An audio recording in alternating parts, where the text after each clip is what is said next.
So yun na nga, kung di niyo pa alam, hindi na ako team leader sa BPO. Isa na akong broker, mortgage broker assistant since November 2024.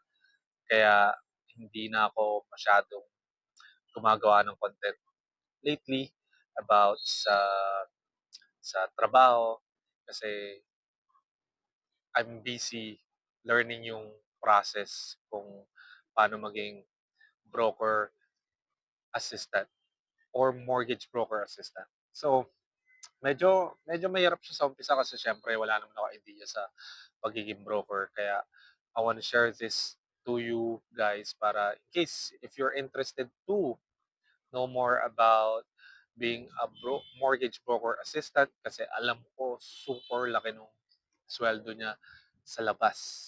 If you wanna know more, let me know.